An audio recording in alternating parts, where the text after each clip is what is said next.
Well, hello there. My name is Ian, and welcome to my YouTube channel. Today, once again, Jonathan Cornell is joining me from Immersive Audio Album. Jonathan also creates his own Atmos mixes, which you can hear about if you listen to our Chris Holt Across the Milky Way video. However, today, we're going to be talking about this new release from Super Deluxe Edition and Tears for Fears. This is Songs from the Big Chair, perhaps their best known album, and it has been lovingly remixed by Steven Wilson as an update on his, what was it, 2014 edition? Yep. And so we're going to answer all of your burning questions, including, is this better than the 2014 mix? But first, we're going to do a quick recap of the history of Tears for Fears in surround sound. All of these mixes are Steven Wilson mixes, so just kind of get that out of the way. They all have an excellent. They all have an even excellence across the board. But Jonathan, you can take away the history if you'd like to. Sure. So, as you said, in 2014, there was a sort of series of reissues of the Songs from the Big Chair album. I guess it was technically the 30th anniversary, even though it was released in 1985. So it was kind of like a little bit, on the earlier side as far as the reissues go, but it was to celebrate the 30th anniversary. So as you see there was a box set that had a number of CDs and also a DVD audio disc, which has the mixes that Steven Wilson did in stereo and 5.1. And I would say this was kind of notable because it was the first remix that he did that was kind of outside the progressive rock world, as far as I'm aware. Not that far outside, but yeah, I think this was the first time that he went for more of like an 80s pop band. I mean, the only 80s mixes I could think of he did before this was like Crimson's Discipline, which is not like this. He may have done Drums and Wires, maybe before this or around the same time. So Drums and Wires, as you said in one of our other recent videos, there is parallels you can draw between that and maybe The Hurting, which was the previous Tears for Fears album before Songs from the Big Chair. Indeed. So then we jump all the way to 2020, which is quite a while later, and we get the 5.1 mix of The Seeds of Love, which is just like a absolutely astounding album. Yeah, I think you must have. A must have. And as a lot of people know, this mix was actually done like not that long after the Songs for the Big Chair album. It was mixed maybe in 2015 or 16, but it took a very long time for the box set to come out because of a variety of factors, including that the band were working on a new record at the time, which ended up being called The Tipping Point. It came out in 2022. But I think they didn't want this reissue of their older album to compete with the newer album for attention. And then COVID happened, and the box set ended up coming out like in the midst of COVID in October 2020. Yeah, we both have said that The Seeds of Love is our pandemic album. Yeah. I'd forgotten that came out in 2020, but I just remember listening to Year of the Knife on repeat at that time. So there were three like surround albums I was listening to like nonstop during those couple months. Seeds of Love, the Pineapple Thieves Versions of the Truth, which we just talked about in another video. And the last one was Ultravox's Vienna, which is another one of my favorite Steven Wilson 80s mixes. Then in 2022, we have the surround edition of The Tipping Point, and most notably, this was the album that kicked off the SDE surround series. Where it all began. It's a Blu-ray that only has the 5.1 Atmos mixes. There's no stereo mix on this Blu-ray because the stereo mix was not done by Steven Wilson. It was done basically by the band and Charlie Pettis, who's their like touring guitarist and like longtime friend and producer. Oh, what was his name again? Your audio cut out right when you said it. Oh, Charlton Pettis. Okay. And on the Songs from the Nervous Planet live show, he's the second guitarist. Yeah. Okay. So, I mean, we don't have to get into the whole history behind it, but it took them a very long time to make this record. I think they started working on it like in the mid 2010s, and they changed producers a bunch of times, and they changed labels as well. They went from Universal to Concord, which is who this was released by.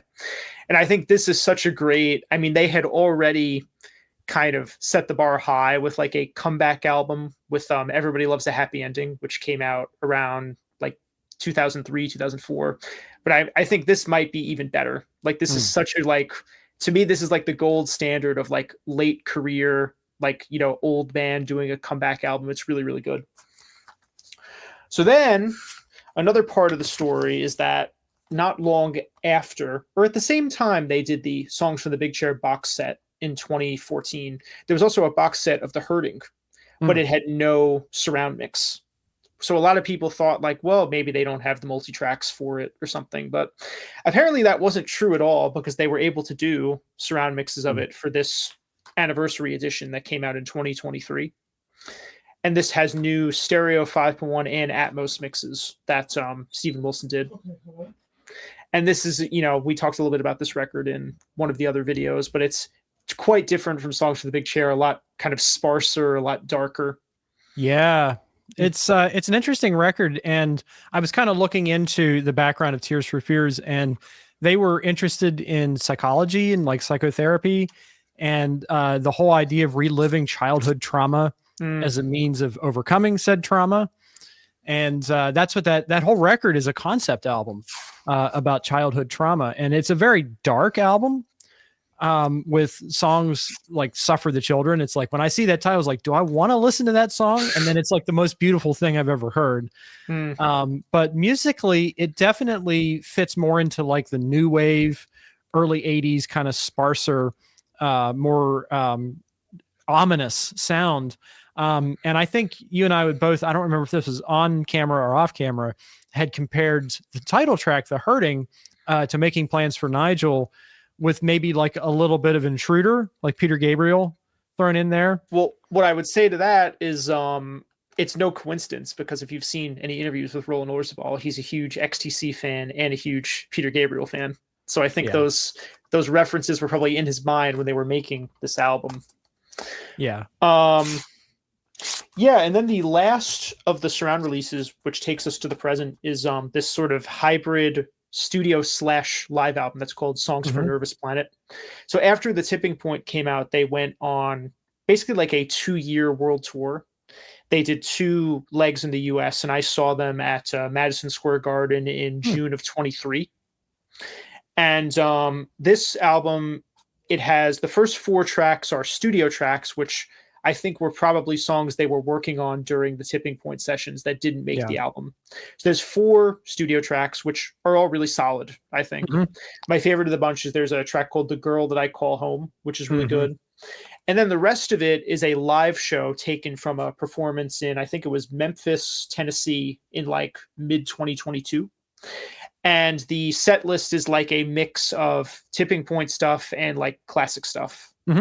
So they do, you know, of course, Everybody Wants to Rule the World. They did Woman in Chains and Bad Men's Song, which, you know, are both favorites of ours. Interestingly, they do a track from the Elemental record, Break It Down Again, which was just Roland Orzabal, the original version. They had kind of an acrimonious split after the Seeds of Love album, and then I think they didn't talk to each other for like 10 years, something like that.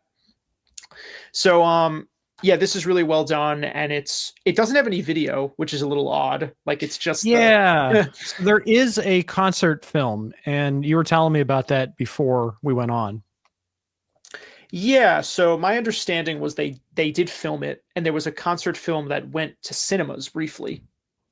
But the cinematic version did not use Steven Wilson's mix. It used something else. Yeah. And my theory for this is that the Steven Wilson mix is based off like the live album edit. So I think they went in and like they edited this down, so they cut out like all the talking between the songs. Because when I saw them live, like there were parts where, you know, Roland and Kurt would like introduce the songs and tell stories and things, and that's not on this. So I think they mixed the live album, like with the Tipping Point, the guys in the band and Charlton Pettis, and then they sent stems to Steven to do the surround mixes.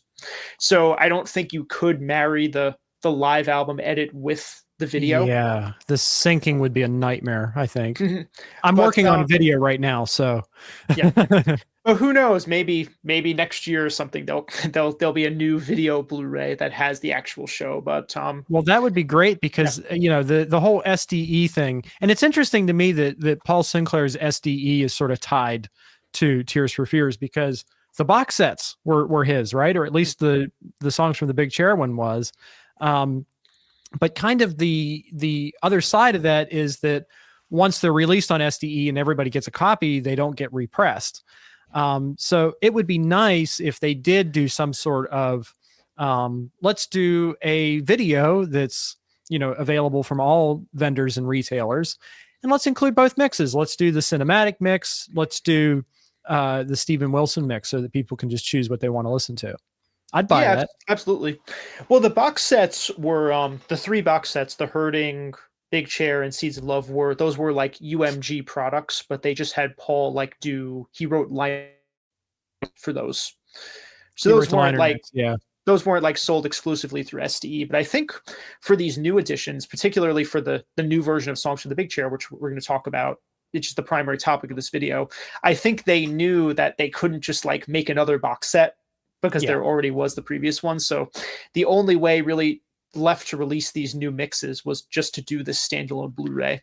Yeah, and that makes total sense for me. And we'll I guess this is a good way to start the conversation on the album proper. But there's a lot of content on the box sets that isn't being included on this Blu-ray. However, the entirety of the 3rd disc of the box set is here in the extras, which is nice.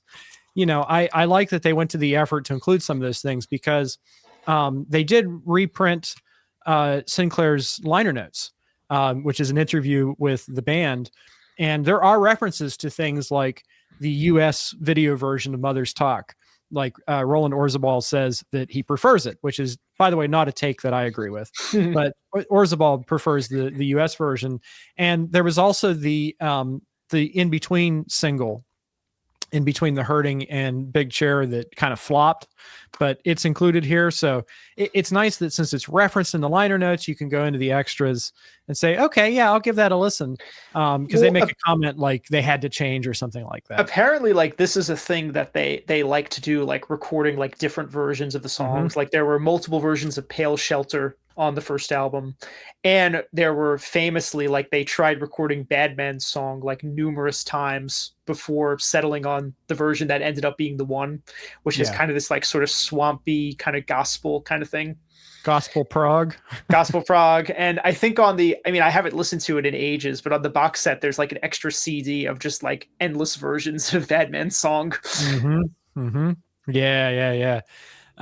But yeah, let's move into songs from the Big Chair, the new Atmos mix. So I think you and I and see, this is going to be a fun way to maybe we'll put this in the headline of the video, but I think it's safe to say you and I have fallen head over heels to the Atmos mix. And I didn't go back and review the 5.1 mix, so I'm interested in your thoughts on that. But I kind of remembered the 5.1 mix being the one Steven Wilson mix that I was a little underwhelmed by back when I heard it. And I couldn't really put my finger on why. But now that I hear this Atmos mix, this seems to make up for all of the shortcomings, perceived or otherwise, of the previous one. And I noticed this like right from the start, where you have the opening of Shout and the da, and it's just like it's panned correctly. I remember that being a thing. Like his panning wasn't exactly the same as the original mix or something like that. But it's been fixed. There's a whole controversy about this where they say some versions of the original CD were the stereo image was reversed. Yeah. So people always thought it was because at the beginning of Shout, there's those bells that go from side to side, and it was a debate of whether they go right to left or left to right. And I think in the original mix, he copied the CD that was reversed, where it went from right to left. And in this version, it's corrected. Yeah. But, it's like, it never bothered me that much. It's just something that happens for like a second at the beginning of the song. Right. But it's like, it's the opening of the album. So it's important to me when I hear it, it's like, oh, that feels right. And just the positioning of it, it feels like it's whispering like at the back of my neck, which I really appreciate. But we could do a whole hour-long video just talking about Shout. I feel not that we're going to, but I just love the way that this thing builds up. and it takes full advantage of the Dolby Atmos soundstage to kind of present all of these ideas. Well, as far as the 2014 release goes, I mean, it's one of the albums that I would like show people a lot because it's a record that everybody knows. Like everybody's heard at least the hits from this album, as opposed to like not a lot of people I know were new like Drums and Wires, let's say. Like it was interesting. It was one of the first albums that Steven had mixed that was like sort of universally known and beloved. Yeah. And I would say like, I still think that old mix is pretty good. Like it's better than a lot of other people's surround mixes for sure. But I agree with you. It has like, there's a couple of like little things with it. And I would say the main issue I have with it overall is that the lead vocals are kind of washed out a lot of the time, particularly in like the really busier songs like Shout or Mother's Talk. Yeah. It's one of those albums where, and I have this problem with with a few of the mixes he did around this time, like 2014, 15, like at least one of the Tull albums, maybe it was Minstrel in the Gallery, where I feel like I have to turn the center channel up like 1 or 2 dB to get the vocal to poke through. Yeah. So the first thing I noticed right off the bat with this new version is that the vocals are perfectly balanced. And I'm not sure if that's because like he just turned them up this time, or if it's because they're not so isolated in the center channel. Because in the original mix, like the vocals really are only in the center channel. Because if you turn it off, you just hear like a little bit of reverb. In this mix, both in the 5.1 and the Atmos versions, they're mostly in the center, but like a little bit in the fronts, maybe a little bit in the sides in the Atmos mix. And it makes it feel like it fits in more with the album. Like it's less disconnected from everything. Yeah. And the other thing in the old mix is that the drums and bass are pushed a lot harder than in the original. So particularly, I noticed this. Well, obviously, like Shout is like a drum heavy song as it is, but on that second track, the Working Hour, like when the drums fully faded, like the toms are like really, it's like cannon fire in the original 2014 mix, and in this version, it's tamed a little bit, and it sounds more like the original. Granted, the drums still sound powerful, but they're not quite as like sort of beefed up. Yeah. So, I mean, this is one of those examples, like, you know, on this channel, we've talked a lot about some of these older projects that he's gone back and done again. Like Lizard. Lizard, Drums and Wires, Close to the Edge. Now, in this case, like Close to the Edge, the new mix is a complete rebuild. Like, it's not like he just went back to the original mix and like tweaked a few things. Like he actually just mixed it again. Including the 5.1 mix, correct? And the stereo mix. And the stereo mix, yeah. So if there was something you didn't like about any of those 2014 mixes, whether, you know, you're a stereo only person or if it was the 5.1 mix, I would say this is worth getting because they are completely different, like they were with Close to the Edge and with the Crimson stuff. Yeah. I would say much like Lizard and Drums and Wires, I would say that his choices on this new Atmos mix are more in keeping with the original mix. Yes. Than the prior one was. And, you know, you and I both love the Working Hour. And I'm sure we want to talk about that a little bit, but I feel like Mother's Talk might be the song that most benefits from the new mix. I don't know if you noticed this, or maybe it's just my system, but it sounded like that main bass rhythm. I don't know if that's like a program thing or if that's Kurt Smith playing so that. Like ducka ducka ducka. Yeah, I know what you're talking about. Yeah. It sounds like it's kind of coming from the back as well as maybe front right or something like that, but it's so powerful in this new mix. And I also love the choice to pick apart the orchestra hits, because when I was listening to it for the first time, this Atmos mix, which was absolutely one of the most pleasurable experiences I've had listening to an Atmos mix this year. And we got to those bump, bump, you know, that sound. I was like, come on, pan those. And pan those he did. They hit the tops and they hit the backs. And that happened several times throughout the song. And I don't remember that on the old mix. Yeah, you're talking about like those sample things at the beginning, like before the vocals come in. Yes. Yeah, in the original mix, they were all in the center channel. Right. Which was like, which in retrospect is like kind of boring. Yeah. And in this mix, they start in the center, but then on the last like 4 of them, they go around the room. Yeah. Which, yeah, I agree. That was a great choice. And I think that's Yeah. kind of indicative of a lot of the changes between the previous mix and this one, where it's a little more daring, a little more playful in terms of things moving around. I mean, that last section of Mother's Talk, like before it fades, is like you're in like a tornado. There's Yeah. that sample drum moving around. There's those like synthesizers moving around. And it's interesting because apparently like they don't regard that song very highly. Like the guys in the band, Yeah. I think they spent a lot of time recording it, like, and they never quite got what they wanted. And Yeah. it's personally, it's never been one of my like favorite songs on the record, but I agree with you. That one and Listen, I think, are the two Mm. songs that are probably the most impressive in the Atmos Yeah. mix. Listen is incredible. Yeah, well, just before we move on to Listen, and I this mean, kind of goes. we got a bunch What's of that? songs, but we got a bunch of tracks between a Mother's Talk and Listen. So Yeah, right. A yeah. couple of important ones. But I wanted to mention, going back to kind of the shout thing, and this happens throughout, is that Tears for Fears were fond of mixing program drums with their live drummer, or in the case of Yes. Seeds of Love, they loved throwing in Peter Gabriel's drummers. From Phil Collins to who's the other? Manu Katché. Yeah, Yeah. right. But on this album, it's Manny Elias, I think, is the guy who plays drums, And Jerry Murata on and Jerry Murata. Working Hour. Yeah. Yeah. Again, they like using Peter Gabriel's drummers. I think that's part of the reason why this music stands up maybe better than some other 80s stuff, because a lot of it is organic. I mean, granted, they used a lot of the samplers and things that were popular at the time, but yeah, I think that it stands up better than maybe some other things that had come out around the same era. Not to name any particular names or anything. Yeah, I would agree with that take, but the ability to have the electronic drums, the program drums with a live drummer allows for a lot of interesting things texturally in terms of the Atmos mixing, because I feel like those electronic drums are being bounced all around throughout the album.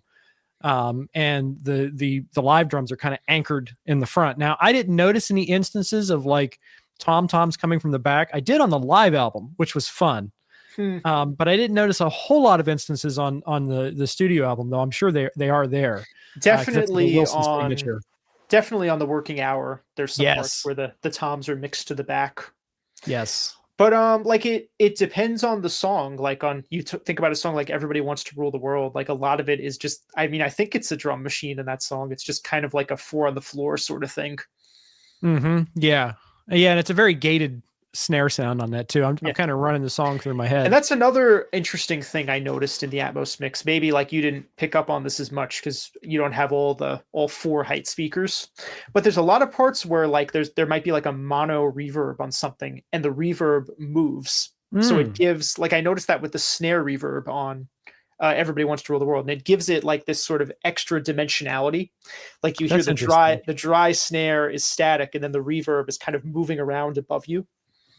That's fascinating. No, I didn't notice that, but in terms of like height activity, something that really stuck out to me was the choir vocals on Head Over Heels, the la la la la la.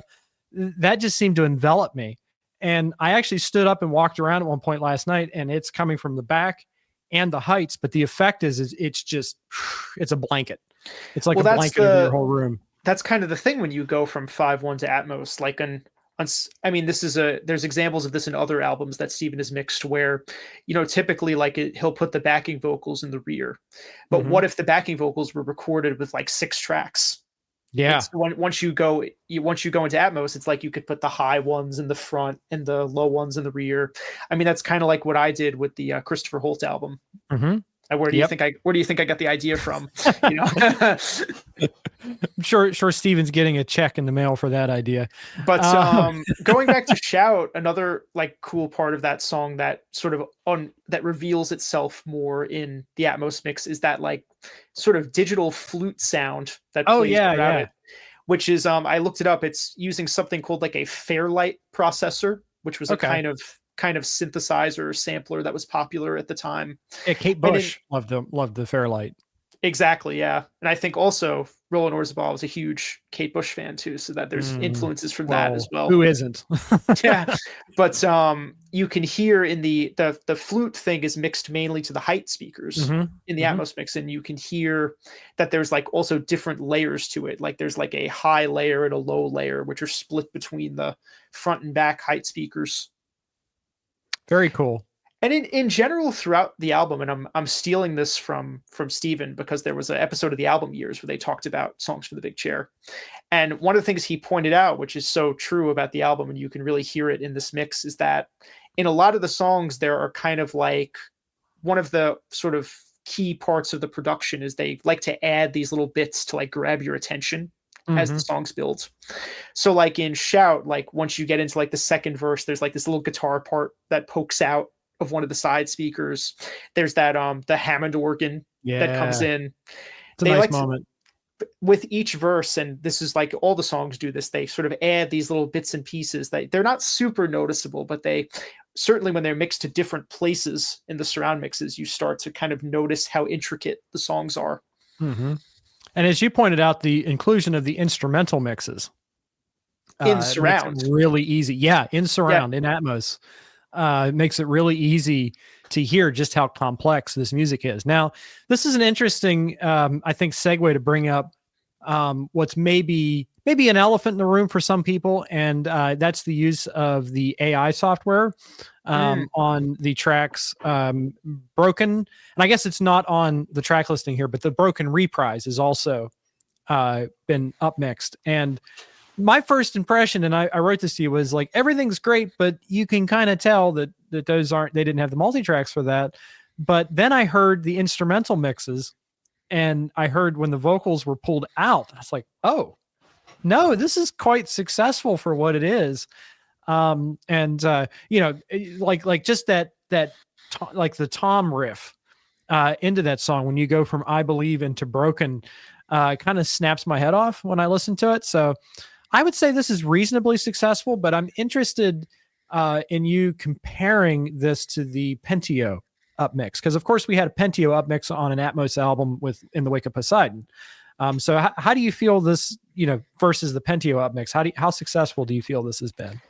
Yeah, so obviously, like with this process, you have more control than you did with Pentio. And typically I find what the Pentio software does, because I've had the chance to experiment with it myself, like it's, you know, it's consumer software you could buy. Basically what it does is it kind of takes the outer edges of the stereo image and kind of wraps them around to the rear. Yes, I would agree with that. And it puts a lot in the center channel. Like, I think it kind of takes everything that would be centered in the stereo mix and kind of jams it in the center channel. So right off the bat, there's a big difference between the way that Steven typically mixes, which usually the only sounds he puts in the center channel are like isolated things, like vocals or like a guitar solo, or like the sax in the working hour at the beginning is in the center. So right off the bat, it sounds sort of very different spatially than the other songs. And there's also just like a general difference in clarity from these tracks that were remixed versus, not that the original stereo mix sounds bad by any means, but it stuck out a lot on the old release. And I mean, it was forgivable because like, what else could they do? Yeah. It would have been weird. It would have been weirder if they just like left the songs out. Like if it went straight from I Believe to Head Over Heels. Yeah. And I won't lie to you, this is my favorite part of the record, the Broken Head Over Heels, Broken Reprise. So if they would have left that out, I would have been very unhappy. So as to why the multi-tracks happen to be missing just for Broken and the live version, that I couldn't tell you. There's probably a story there. Which is interesting because typically, like when songs go missing, it's like one of the singles. Yeah. Like Who's Next, like Bargain was missing. Supposedly for XTC's English settlement, they don't have senses working overtime. Yeah. Which, I mean, you could understand like why the tape would be sent around for a single, because maybe like a single mix of it was made somewhere else, or maybe it was sent to like a radio station or something. But as to why Broken, because it's like an album track, is missing, I wonder what the story is there. But anyway, on this new version, I don't know exactly what software he used to do this, but one of the things I know from experimenting with some of the available software, one of the ones I've used is as part of the Isotope RX suite, there's a process called music rebalance, where basically you load up this sort of little GUI and it has a bunch of different faders. And usually the options are, there's 4 choices. It's vocal, drums, bass, and then just everything else. Other, because you can't expect it to know how to separate like guitars and keyboards. So I don't know if that's what he used or maybe it was something else, but it sounds like those are what the stems were.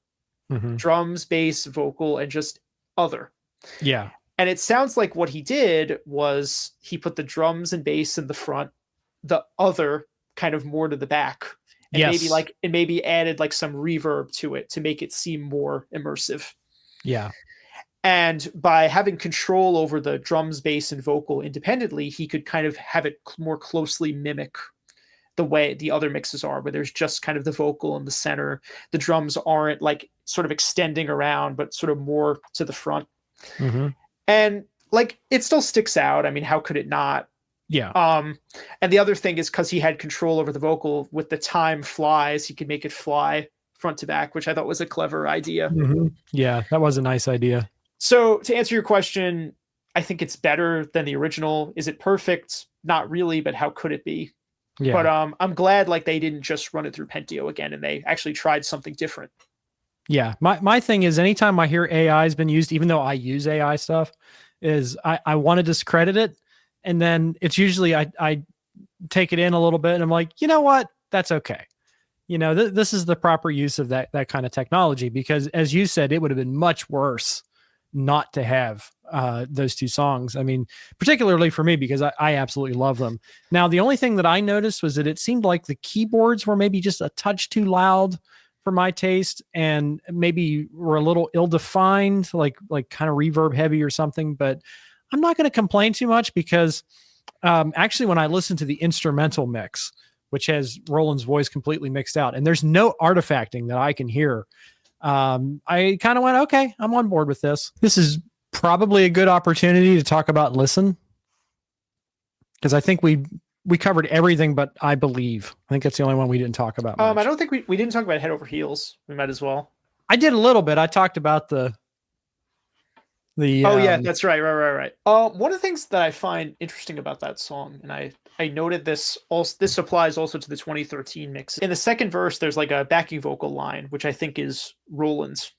And in the original mix, you can't really tell like what it is. Like you can just kind of hear there's like another voice. Oh, right. It's like that chant that comes in the back channels. I noticed that last night. And I was like, oh, that's interesting. It's there in the original, but it's like you can't really tell what the lyric is. And then in the surround mix, it's very clear. It's nothing's ever changing when you're acting your age is the lyric. Which I don't know, I just thought that was interesting. Yeah, and in the live version, I noticed that they have like a choir or something in the Nervous Planet? They have one backup singer, Lauren Evans, who does like the Oleta Adams parts, like on Woman in Chains and Bad Man's Song. And she also does that version of Suffer the Children, which is great. The like slower version. It's great. And I think in addition to her, I don't know, they probably just use like loops for that. Like just samples. Yeah. That's what I thought, because it sounded like a bunch of Rolands in the back. And I thought, did they hire a big choir or something and audition them specifically on how close they sounded to Roland? Or is that some sort of like tape that's playing in the background? And that makes a lot of sense if it is indeed a tape. They definitely use some tapes in the live show, which is good for the surround mix because you could place those sort of in interesting ways. Like obviously, you know, the beginning of Sowing the Seeds of Love, like with the static is from the tape. Or in some of the songs in the tipping point, like the electronic drums are from the tape. So, but yeah, you know, you could do interesting things with that. Like I noticed in the Atmos mix in Nervous Planet, the tape parts are usually in the height speakers. Oh, that's interesting. But I mean, as far as Songs for the Big Chair goes, I mean, another thing I love about the Atmos mix is that a lot of the solos are placed in the height speakers. You know, like the sax and I Believe and Working Hour. The like synth solo in the middle of Everybody Wants to Rule the World. Oh yeah. Yeah. Oh, and you're talking about the studio album? Studio album, yeah. Yeah, I noticed that big synth lead on getting back to Head Over Heels. That sounds like it's going for the heights. Is that correct? That like sort of choppy thing that starts in the second. Oh yeah. It goes around. Yeah, that's such a cool moment. And I was watching the video there where where the keyboard just appears and he's. I mean, they spent a lot of time like putting these songs together in the studio, and it was recorded analog. Like the CD is AAD, so analog digital. But I think it was at that time where you could do like analog slave machines. So on some of those songs, like, for Shout or Mother's Talk, they might have used like, 2 or 3 slaves just to get all the information. And then you get to Seeds of Love, they were using a like digital tape format, like a 32 track tape. And supposedly some of those songs have like 3 or 4 slaves. So like, Year of the Knife or Sowing the Seeds of Love, there's probably over 100 elements to mix from on those songs.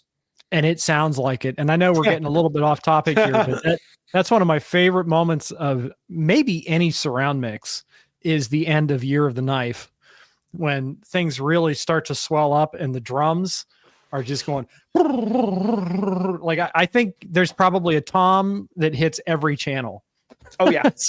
on the end of that. And it's like you're sitting in the middle of the drummer's setup. And I absolutely, and this is kind of moving on to like our final part here. We should talk about Listen first. Yes. But when Seeds of Love inevitably does get reissued in Atmos, that song is going to be astounding, I think. Well, you talked about how one of your favorite parts of this record was the broken, Head Over Heels broken live. I mean, Swords and Knives, Year of the Knife, Famous Last Words is also a great like sort of 3-song sequence, which is a very, very prog thing to do. The songs linking into each other. And I know that it's our cliche to say things are prog. However, in these liner notes, Roland Orzabal says that the broken suite is definitely their prog moment on the album. So I mean, one of the things I think that's so cool about this album is that it is like quite different from The Hurting. Like it's sort of, it's amped up in almost every way, like more production, more recorded tracks, more complex songs, some more complex lyrics. And it doesn't feel like that they had to concede anything for this album to be popular. Like it happened to be a huge success because the songs are great, but it doesn't feel like they had to sort of tone down any of what they're doing or make it any less sophisticated. It was kind of like they just did what they wanted and people went along with it.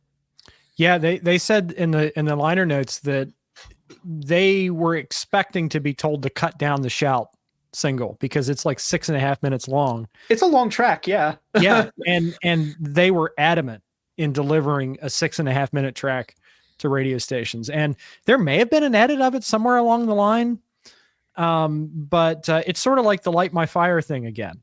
It's like the full version is the more culturally relevant. It's definitely the more effective version too. Well, a good segue to talk about Listen is it ends with like this so uncommercial track. Like it's almost an instrumental. There's a little bit of vocals in Listen. But I think like, I mean, obviously, I've never been like that big a fan of that song.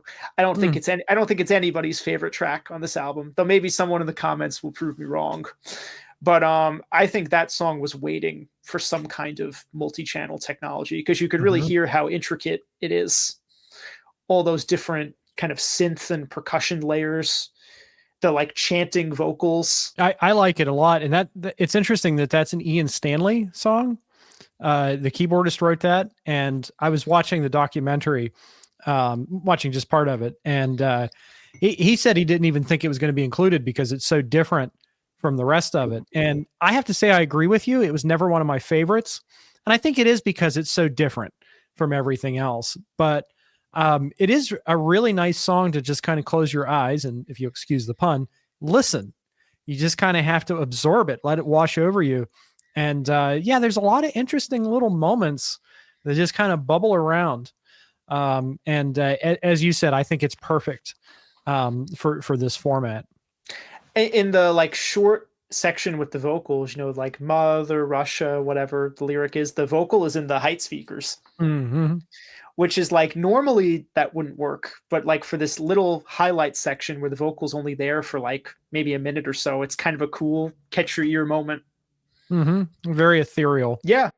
We didn't talk about I Believe much.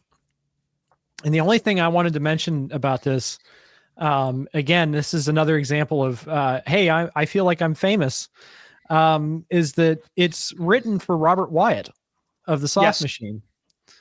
And, you know, people who follow my channel are probably aware that I've done restoration work for the Soft Machine through the Cuneiform record label. And it's interesting that they did a cover of Robert Wyatt's Sea Song as a B-side to that. And it is included here.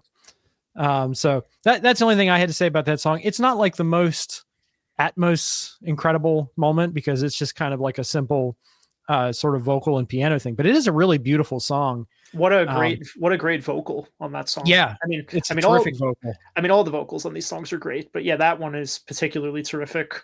Yeah, and it's interesting that Tears for Fears, being, you know, a pop band of the mid '80s, would reference Robert Wyatt, who's, you know, there used to be a meme that when you go to a bar or something and put something on the jukebox that nobody wants to hear, it was called Wyatting. And it's interesting that they would reference this kind of like avant-garde figure. Yeah, I mean, yes, they are a pop band, but there's this kind of experimental undercurrent that runs through all their music, and in some songs it sort of pokes out more than others. I think it comes out a lot in the Seeds of Love album, which is probably one of the reasons why we both really like that album, particularly like that second side. Like you think about a song like Standing on the Corner of the Third World. Yeah, that's gorgeous. Yeah. Another gorgeous song. Another great vocal on that track. Yeah. Yeah, but along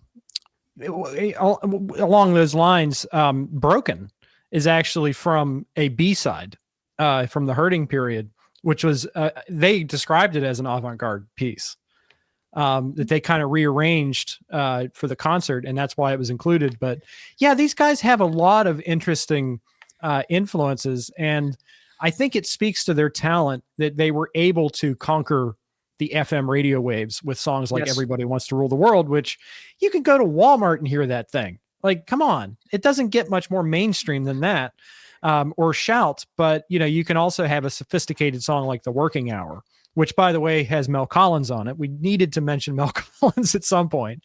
You know, here's this guy who starts off, you know, of course, there was his pre-Crimson band called Circus, ironically, but starts off as a King Crimson sideman and becomes perhaps the second most in-demand sax player of the 80s behind Dave Sanborn.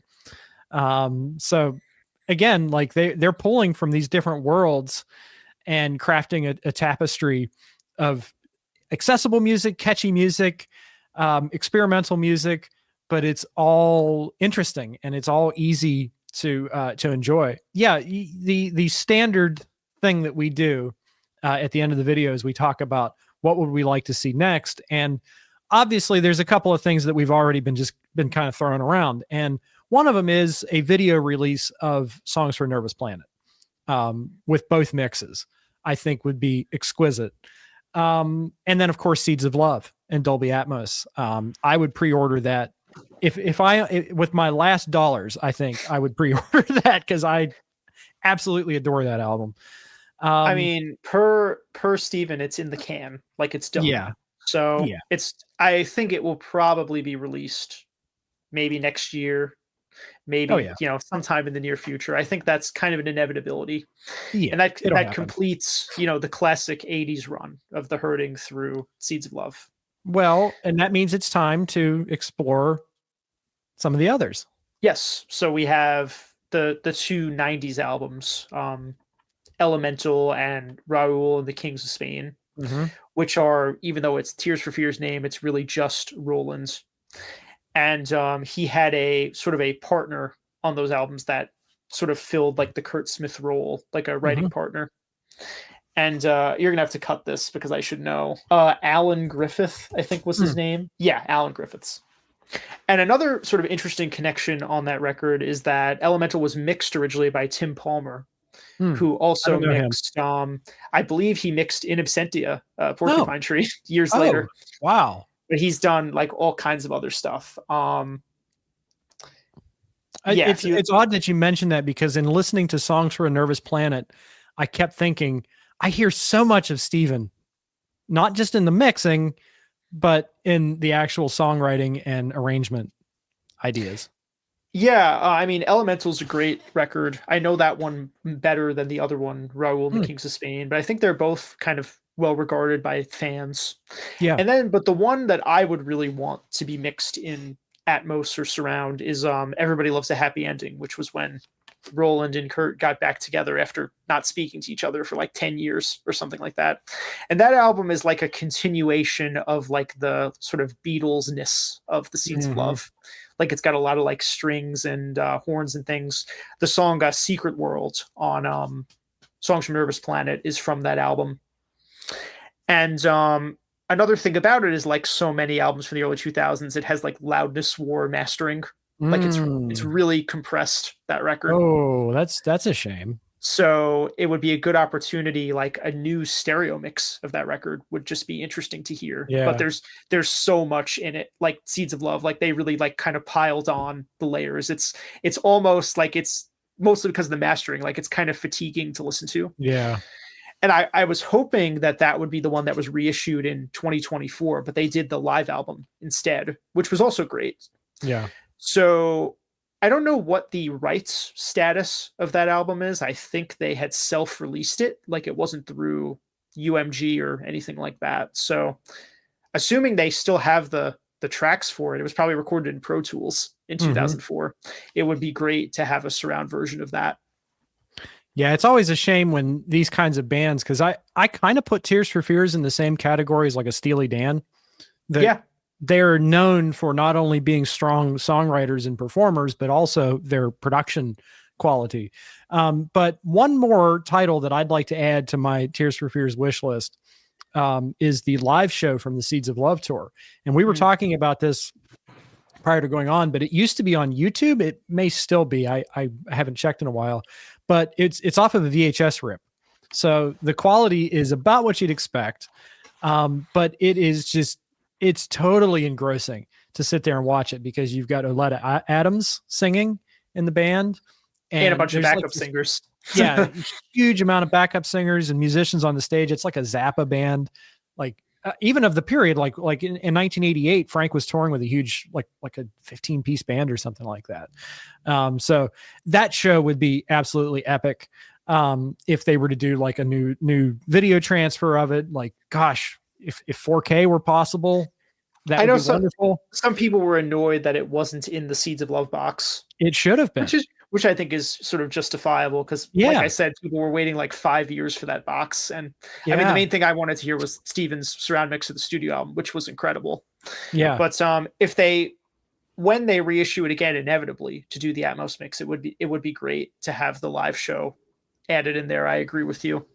And if it were mixed properly by Wilson, if possible, who knows? It may, the multi-tracks may not exist, but if they do, that would be just sensational. I know. Pair that with the not Blank Planet, but Nervous Planet. Pair that with the Nervous Planet video. Charge like $50 for it. I'll buy it today. I mean, one of the best things about it too is like, I think the set list it has all of the Seeds of Love, right? Yeah, and a good chunk of Big Chair too. Because some of those different versions too. Some of those songs, like they never played again. Like I don't think they ever, after Seeds of Love tour, they never played Year of the Knife live again. Yeah, it's a good version. If you read the liner notes in the Seeds of Love box, it was kind of like they sort of diss some of that stuff that was more experimental. Like particularly, I think Kurt Smith was kind of like, I don't know, like that was just like Roland doing his thing. Like I don't really want to play those songs again. But I would love to hear them play Year of the Knife live. That's my favorite Tears song. Sorry, Kurt. All right, man. Well, this has been fun as usual. Did you do your end of the year best of yet? Has that poll ended, or is that still going on? Keep in mind, this won't release until like the end of the week sometime. The listener's choice. Yeah. It's supposed to run through this Friday, December 5, but I may extend it. I may extend it 1 week, depending on sort of how many votes have come in. All right. And have you had a good response to that so far? Honestly, I've sort of been away from it with the Thanksgiving break and everything, but I think so. As you should. Yeah, it seems to be. Cool. All right. Well, I'm guessing that this video will be out by then, so we'll have to put a link in the description. I've been not so good about putting that particular link in our video descriptions, but I'll make sure it's in this one. Don't forget also to subscribe to both of our channels. So this is the latest of our official collaborations, where if you click on the little circle that has my channel on it, it'll open up Jonathan's channel as well. So make sure you're subscribed to my channel as well as Jonathan's.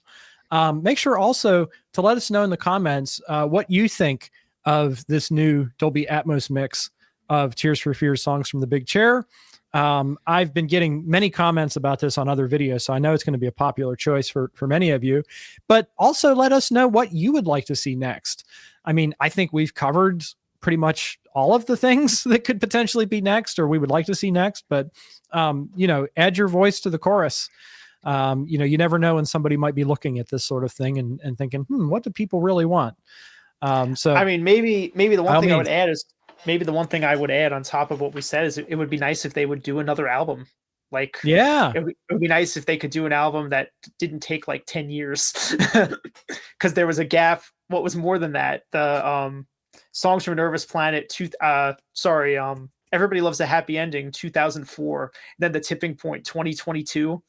Yeah, so it would be nice if they could follow The Tipping Point with some new material. You know, if they feel up to it and they've got good stuff, I think they should. they're obviously influenced by Peter Gabriel because they're following his release schedule. Yeah. All right, folks. Thanks for watching, and Jonathan, it's been a pleasure as always. Same to you. Take care, and we'll talk real soon. All right.